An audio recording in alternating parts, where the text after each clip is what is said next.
Assalamualaikum warahmatullahi wabarakatuh. Di sini saya akan mempresentasikan modul 8 mata kuliah APSI. Dapat dilihat profil saya. Kemudian nextnya adalah tentang transisi dari analisis ke desain menggunakan diagram interaksi. Tujuannya itu menjelaskan tujuan dan unsur-unsur model desain, kemudian mengidentifikasi elemen-elemen penting dari diagram komunikasi, kemudian membuat tampilan diagram komunikasi, kemudian mengidentifikasi elemen-elemen dari diagram urutan, kemudian membuat tampilan diagram urutan dari model desain. Kemudian dapat dilihat di sini peta prosesnya, dan sekarang kita ada di bagian model desain. Setelah itu memperkenalkan model desain. Model desain dibuat dari model persyaratan, use case, dan model domain. Model desain digabung dengan model arsitektur untuk menghasilkan model solusi. Kemudian diagram interaksi itu ada nama kolektif untuk diagram berikut, yaitu diagram urutan, diagram komunikasi, sebelumnya dikenal diagram kolaborasi, diagram ikhtisar interaksi, kombinasi diagram, aktivitas, dan fragment diagram urutan. Setiap diagram interaksi UML digunakan untuk menunjukkan urutan interaksi yang terjadi antara objek selama satu atau dua skenario, suatu bagian dari skenario, dan diagram interaksi juga dapat digunakan untuk menunjukkan urutan interaksi di antara keduanya sistem dan subsistem. Kemudian membandingkan analisis dan desain. Analisis membantu Anda memodelkan apa yang diketahui tentang proses bisnis yang harus didukung oleh use case dan domain model. Kemudian desain membantu Anda memodelkan bagaimana sistem akan mendukung proses bisnis. Di antara model desain itu terdiri dari boundary, service, dan entity komponen. Dapat dilihat di sini analisis kekokohan, yaitu proses yang membantu dalam mengidentifikasi komponen desain yang akan diperlukan dalam desain. Kemudian analisis kekokohan, input untuk analisis ketahanan, yaitu kasus penggunaan. Skenario use case, untuk use case tersebut diagram aktivitas use case dan model domain. Outputnya itu adalah model desain, biasanya ditangkap dalam diagram interaksi UML dengan komponen desain seperti boundary, service, dan komponen entity.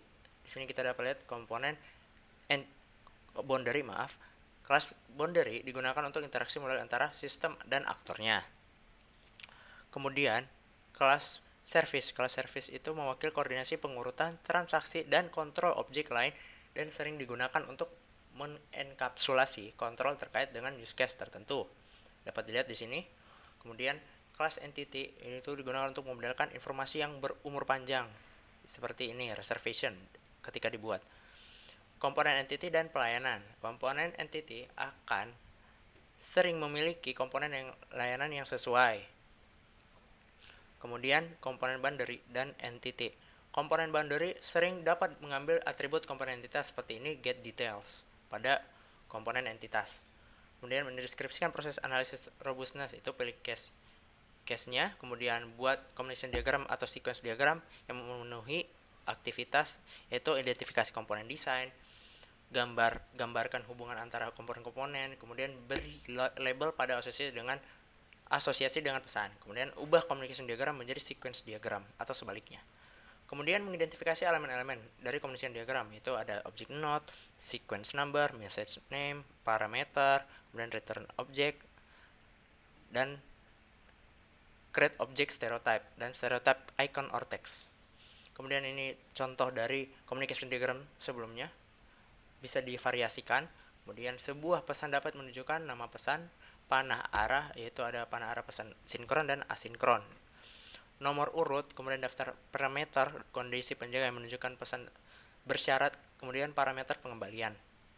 Membuat sebuah diagram komunikasi itu pilih use case yang sesuai. Yang pertama, tempatkan aktor dalam diagram.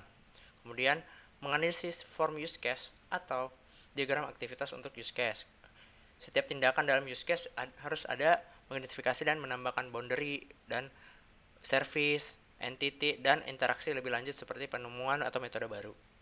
Kemudian langkah pertama dalam membuat communication diagram itu membuat sebuah aktor, yaitu booking agent. Setelah itu, langkah kedua itu memberikan boundary. Setelah boundary adalah service. Setelah service, kita membuat sebuah entity, reservation.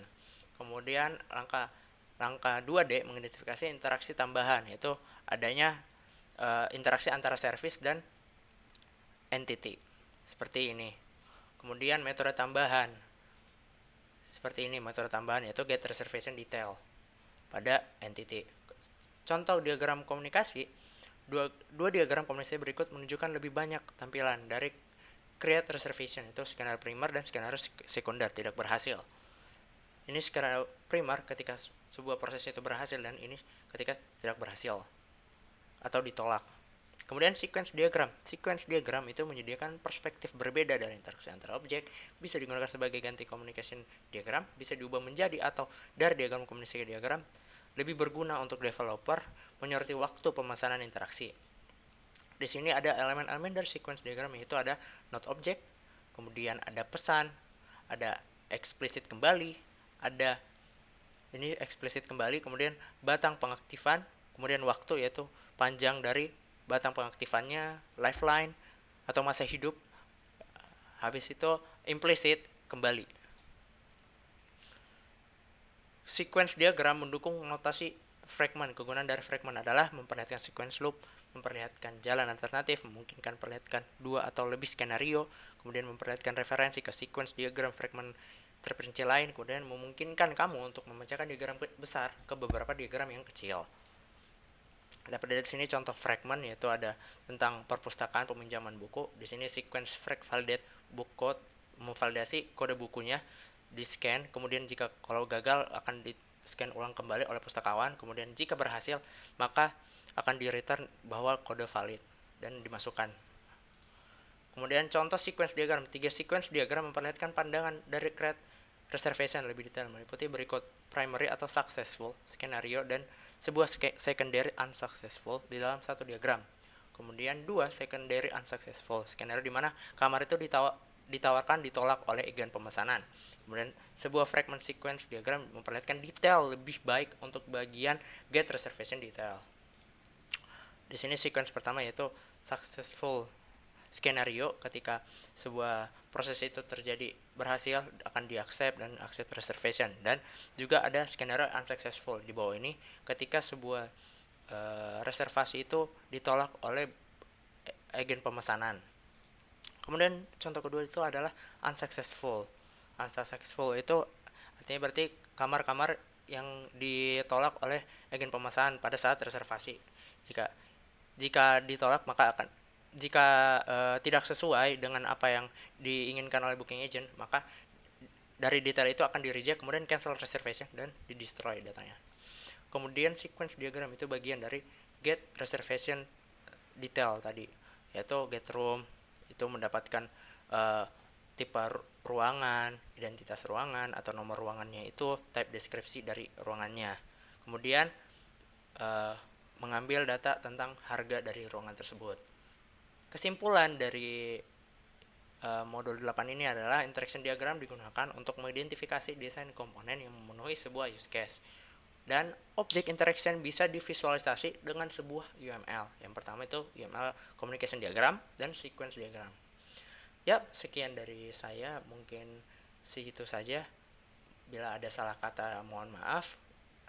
Wassalamualaikum warahmatullahi wabarakatuh.